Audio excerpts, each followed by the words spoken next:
बिस्मिल्लाहिर्रहमानिर्रहीम। तो बेटा हमने लास्ट टाइम जो लेक्चर अटेंड किया था that was called as reforming. तो आज हम थोड़ा उससे आगे चलेंगे और हम पढ़ेंगे classification of organic compounds. Classification of organic compounds जो है ये क्यों हमें करनी पड़ी। तो बेटा सबसे पहले जो हम डिस्कस करेंगे क्लासिफिकेशन ऑफ ऑर्गेनिक कंपाउंड्स के अंदर कि उसकी ज़रूरत क्यों पेश आई। तो बेटा 7 मिलियन से ज़्यादा ऑर्गेनिक कंपाउंड एग्जिस्ट करते हैं। तो इतने ज़्यादा ऑर्गेनिक कंपाउंड्स को मेमोराइज रखना, याद रखना, उनको गो थ्रू करना एक मुश्किल प्रोसेस है। तो हमने उसको कवर करने के लिए ऑर्गेनिक कंपाउंड्स को फर्दर क्लासिफाई किया हुआ है डिफरेंट बेसिस पर।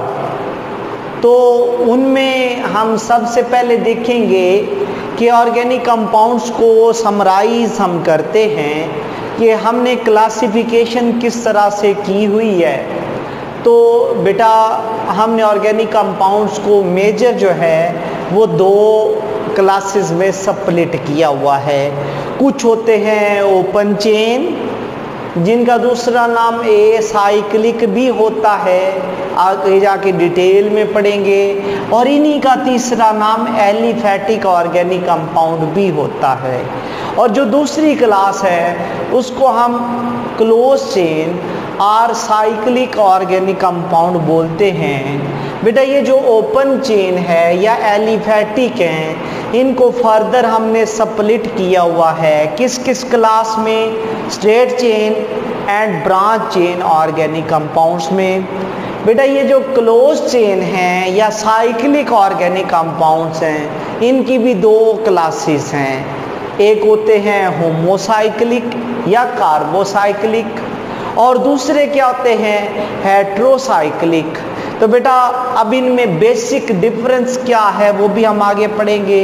होमोसाइक्लिक या कार्बोसाइक्लिक की भी 2 क्लासेस बनाई गई हैं, एलिसाइक्लिक एंड एरोमेटिक। ये क्या होते हैं ये भी हम डिस्कस करेंगे। तो बेटा ये जो एरोमेटिक ऑर्गेनिक कंपाउंड हैं ये भी 2 तरह के होते हैं। They may be monocyclic aromatic, they may be polycyclic aromatic organic compound. बेटा ये जो पॉलीसाइक्लिक ऑर्गेनिक कंपाउंड हैं इनकी भी 2 क्लासेस हैं, फ्यूज चेन और आइसोलेटेड पॉलीसाइक्लिक ऑर्गेनिक कंपाउंड्स। तो बेटा ये जो क्लोज चेन है इनकी जो 2 टाइप्स थी, एक को तो हमने फर्दर क्लासिफाई कर लिया, जो दूसरी है उसको हम क्लासिफाई नहीं करते, उसको एज सच छोड़ देते हैं। तो that is called as heterocyclic organic compounds. तो बेटा अब हम इनको थोड़ा डिटेल में जाके डिस्कस करते हैं। तो अगर डिटेल के अंदर डिस्कस करना हो तो उसमें हम पढ़ेंगे सबसे पहली जो क्लास है ऑर्गेनिक कंपाउंड्स की, इसके अंदर ओपन चेन और एलिसाइक्लिक और एलिफैटिक, ये हमने सबसे मेन बुनियाद रखी थी ओपन चेन की और एलिफैटिक ऑर्गेनिक कंपाउंड। ऐसे ऑर्गेनिक कंपाउंड्स जो कि कंटेन करते हैं open chain of carbon atoms.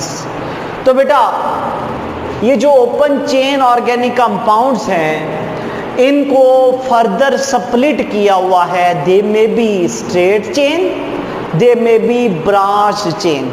क्या फर्क है इनमें? बेसिक डिफरेंस ये है कि जो स्ट्रेट चेन होते हैं उनमें हर कार्बन एटम डायरेक्टली या तो एक कार्बन एटम से अटैच होगा या हर कार्बन ज़्यादा से ज़्यादा कितने कार्बन एटम से अटैच होगा?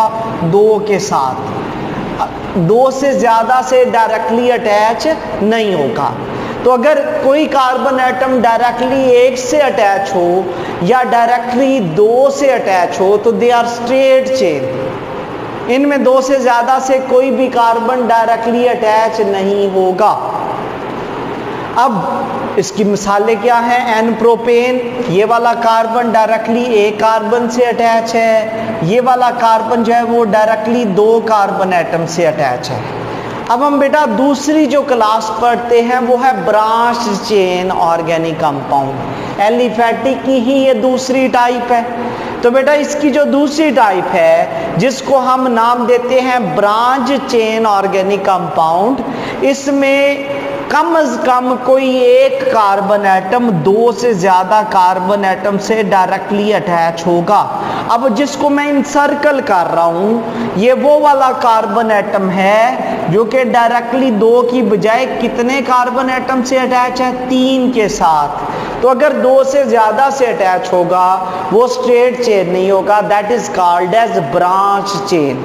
उसकी मिसालें क्या हैं? आइसोब्यूटेन और आइसोपेंटेन। इसको आइसो क्यों बोलते हैं? और इसमें ये वाला जो कार्बन एटम है ये डायरेक्टली चार कार्बन एटम से अटैच है, इसको हम नियोपेंटेन का नाम दे देते हैं। ऐसे क्यों हम करते हैं? ये हम क्लासिफिकेशन ऑफ ऑर्गेनिक कंपाउंड के बाद जब हम नॉमेनक्लेचर बेटा डिस्कस करेंगे उसके अंदर इसको हम डिटेल में जाके पढ़ेंगे। नेक्स्ट जो आ जाती है आपके पास class, that is called as close chain organic compound. तो बेटा जो क्लोज्ड चेन ऑर्गेनिक कंपाउंड्स होते हैं, क्लोज चेन, अभी हमने ओपन चेन पढ़े थे, आगे क्लोज्ड चेन है।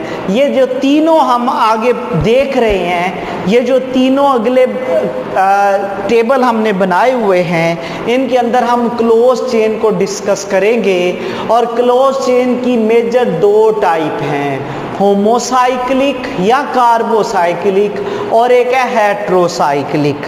बेटा जैसे कि हमने शुरू में पढ़ा था, हेट्रोसाइक्लिक को फर्दर हमने स्प्लिट नहीं किया हुआ, लेकिन होमोसाइक्लिक को हमने स्प्लिट किया हुआ है। तो सबसे पहले हम डिस्कस करेंगे होमोसाइक्लिक ऑर्गेनिक कंपाउंड्स। इनको कार्बोसाइक्लिक भी बोलते हैं। तो ऐसे ऑर्गेनिक कंपाउंड्स जिनमें जो क्लोज चेन होती है, रिंग होती है, that only contain carbon atom. अगर रिंग में सिर्फ कार्बन एटम होगा तो उनको हम बेसिकली कार्बोसाइक्लिक या होमो का मतलब होता है एक जैसा, होमोसाइक्लिक ऑर्गेनिक कंपाउंड का नाम देते हैं। तो बेटा होमोसाइक्लिक की दो क्लासेस बनाई गई हैं फर्दर, उनमें एलिसाइक्लिक है और एरोमेटिक है। अब बेटा एलिसाइक्लिक और एरोमेटिक क्या फ़र्क है इन दोनों में? दोनों होमोसाइक्लिक की ही एग्जाम्पल्स हैं।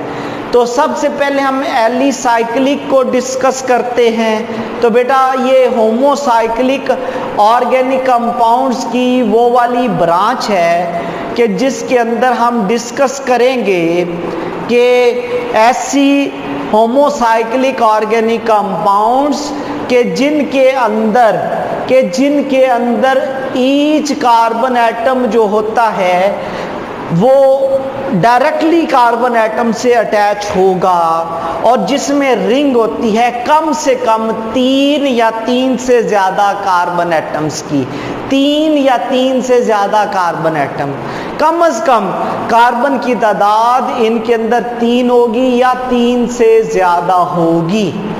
तो इनका जनरल फार्मूला CnH2n होता है। और बेटा इनकी खूबियाँ एलिफैटिक जैसी होती हैं।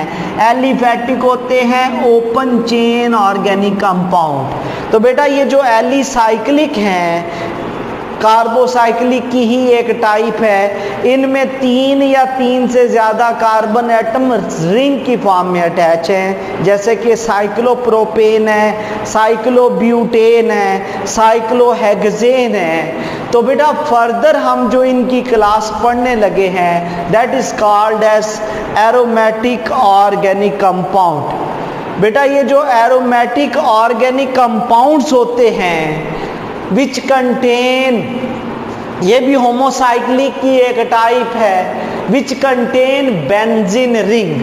अब सवाल उठा कि ये बेंजीन रिंग क्या होती है। बेटा ये रिंग होती है कितने कार्बन एटम की, 6 कार्बन एटम की, which has 3 double bond and 3 single bond at alternate position. Alternate position का क्या मतलब है, एक दफा डबल बॉन्ड आएगा, फिर सिंगल आएगा, फिर डबल आएगा। तो जिनमें ये रिंग होती है, और ये रिंग क्या होती है, ये प्लेनर होती है, हमवार होती है, एक प्लेन पर एग्जिस्ट करती है, इक्विलेटरल भी इसको बोलते हैं। They are called as aromatic organic compound. और एरोमेटिक को फर्दर हमने स्प्लिट किया हुआ है किस किस में, दे में कंटेन 1 बेंजीन रिंग और मोर देन 1। अगर एक रिंग है तो they are called as monocyclic aromatic organic compound. और अगर एक से ज्यादा रिंग्स आ जाती हैं, if they have more than 1 benzene ring, तो they are called as polycyclic organic compound. Monocyclic having 1 benzene ring, उनमें मिसालें क्या हैं, OH लगा हो रिंग पर, रिंग को ऐसे भी लिख सकते हैं, दायरा भी लगा सकते हैं, ये भी वही शो करता है, उसको फिनोल बोलते हैं। CH3 लगा हो तो टॉलुइन कहलाता है, अगर NH2 लगा हो तो एनिलीन कहलाता है, और अगर NO2 लगा हो तो नाइट्रोबेंजीन कहलाता है। तो बेटा ये जो पॉलीसाइक्लिक एरोमेटिक ऑर्गेनिक कंपाउंड हैं, ये दूसरी टाइप है which contain more than 1 benzene ring. तो बेटा इनको भी फर्दर हमने क्लासिफाई किया हुआ है, पॉलीसाइक्लिक ऑर्गेनिक कंपाउंड्स को फर्दर हमने स्प्लिट किया हुआ है किस किस के अंदर, they may be called as isolated polycyclic organic compound, they may be fused polycyclic organic compound. Isolated जैसा कि आपको नजर आ रहा है, उसमें एक से ज्यादा रिंग होंगी लेकिन उनके कार्बन कार्बन बॉन्ड आपस में शेयर्ड नहीं होंगे, अलग अलग होंगे। They are called as isolated. Diphenyl है या डाइफिनाइल मीथेन है, दे आर आइसोलेटेड। और अगर एक से ज्यादा रिंग्स एक दूसरे के साथ इस तरह से जुड़ी हो कि उनका कार्बन कार्बन बॉन्ड आपस में शेयर्ड हो जाए, तो they are called as fused polycyclic organic compound. तो बेटा फ्यूज्ड पॉलीसाइक्लिक की मिसाल क्या है, 2 रिंग जुड़ी हों तो नेफ्थलीन, 3 जुड़ी हों तो एंथ्रासीन। अब उसके बाद एक और चीज आ जाती है, that is called as heterocyclic organic compound. तो बेटा हेट्रोसाइक्लिक ऑर्गेनिक कंपाउंड वो होते हैं which contain other than carbon atom as a part of ring. ऐसे साइक्लिक ऑर्गेनिक कंपाउंड जिनमें रिंग के अंदर कार्बन के अलावा कोई और एलिमेंट रिंग का हिस्सा बनता है, उसमें सल्फर आ सकता है, नाइट्रोजन आ सकता है, ऑक्सीजन आ सकता है। ये एटम कार्बन के अलावा रिंग में लग जाए तो they are called as heterocyclic, और इन एटम्स को हम हेट्रो एटम्स का नाम देते हैं। तो बेटा इनकी आगे एग्जाम्पल्स हैं, पायरिडीन है, पाइरोल है, फ्यूरान है, थायोफीन है। पायरिडीन में नाइट्रोजन है, इसमें नाइट्रोजन और नीचे हाइड्रोजन लगी हुई है। इसी तरह से आपके पास ये जो फ्यूरान है उसमें ऑक्सीजन लगी हुई है, इसमें सल्फर लगी हुई है, तो उसको हम थायोफीन का नाम देते हैं। अब सवाल उठा इसमें क्वेश्चन क्या आते हैं, कुछ क्वेश्चन आते हैं। नंबर 1,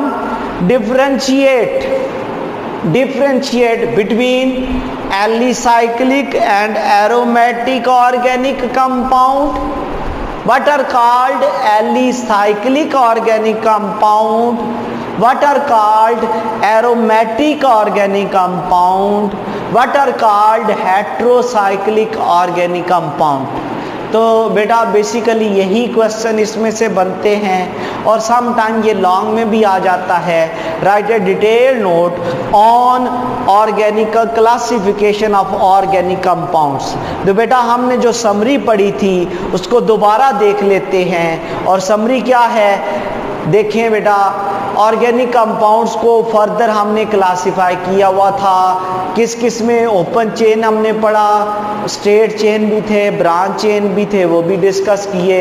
जो क्लोज चेन थे और साइक्लिक ऑर्गेनिक कंपाउंड थे उनको भी हमने फर्दर स्प्लिट किया हुआ था। होमो भी पढ़ा हमने, हेट्रो भी पढ़ा। होमो को भी हमने क्लासिफाई किया हुआ था एलिसाइक्लिक और एरोमेटिक। एलिसाइक्लिक भी पढ़ा, एरोमेटिक भी पढ़ा। एरोमेटिक में भी हमने पढ़ा मोनोसाइक्लिक, एरोमेटिक एंड पॉलीसाइक्लिक, ये भी हमने डिस्कस किए। और पॉली में फ्यूज्ड भी पढ़ा, आइसोलेटेड भी पढ़ा। और एंड पे हमने क्या डिस्कस किया? एंड पे बेटा हमने डिस्कस किया हेट्रोसाइक्लिक ऑर्गेनिक कंपाउंड। तो हेट्रोसाइक्लिक ऑर्गेनिक कंपाउंड एक इंडिविजुअल है तो उसको भी हमने डिस्कस किया, लेकिन एंड पे जाके। बेटा आज के लेक्चर में इतना ही। इंशाल्लाह ताला नेक्स्ट हम पढ़ेंगे फंक्शनल ग्रुप। अल्लाह हाफिज़।